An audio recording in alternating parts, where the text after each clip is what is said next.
With me is Liam Berney, Congress Industrial Officer. Liam, the new law gives workers new rights and protections surrounding working hours. What kind of workers will benefit?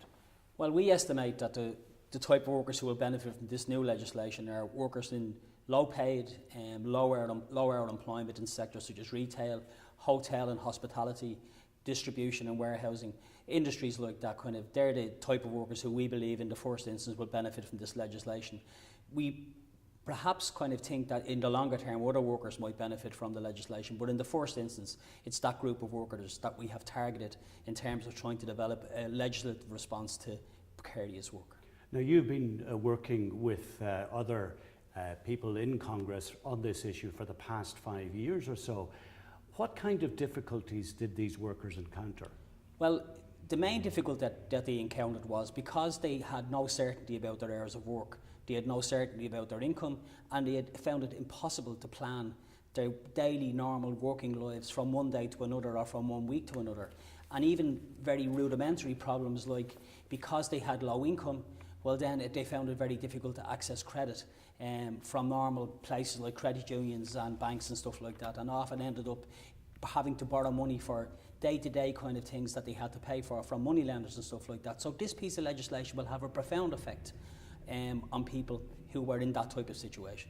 So low-paid and vulnerable workers will have 4 new rights. They'll have 4 new rights, essentially. The first new right is that within 5 days of employment, their employer will have to provide them with a statement of employment that outlines, in particular, their weekly and daily hours of work, and will have to provide them with the methodology by which their pay will be calculated, and that's particularly important. The second new right they'll have is that zero-hour contracts are essentially made illegal in most circumstances. There is a provision within the legislation that will allow zero-hour contracts to continue to be used in situations of emergency, in situations for short-term cover for work. But if a worker has a continuing employment relationship with an employer, well then that worker is entitled to a contract of employment that has to be more than 0 hours. The third important right from our perspective is the question of workers having more certainty about the hours which they work, and their entitlement to be placed on a band of hours that more accurately reflects the hours that they work in reality. For what some employers were doing was they were giving workers a 5 or a 10-hour contract, but in reality asking them to work on a weekly basis 20 or 30 hours.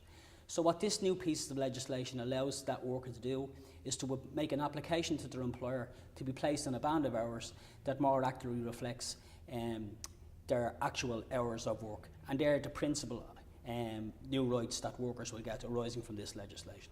So they have 4 new rights, and 0 hours are practically outlawed now, Liam? Yes.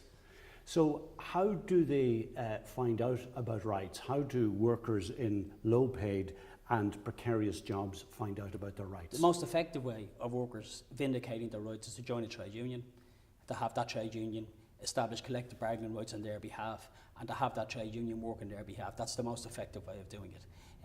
To go onto your employer on your own to seek to have your rights vindicated, while that's obviously open to a worker, the most effective way of doing it is through a trade union. And one of the very important points there, you mentioned that workers are entitled to a written statement of rights by an employer, so they can ask for that. Well, the obligation is on the employer to provide that statement of employment within 5 days of commencing employment. So they don't have to ask for it.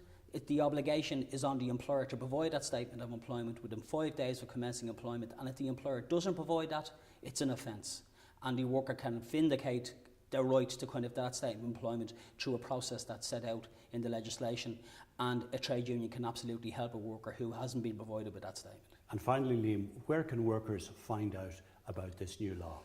Well, there are a number of places where they can find out about it. The Congress website provides information about the new legislation, so www.ictu.ie, or any trade union website will have information about this new legislation. So trade unions are the important vehicle for finding out about this information, and trade unions will be happy to provide workers who believe they have been denied their rights with assistance in vindicating their rights. Thank you, Liam.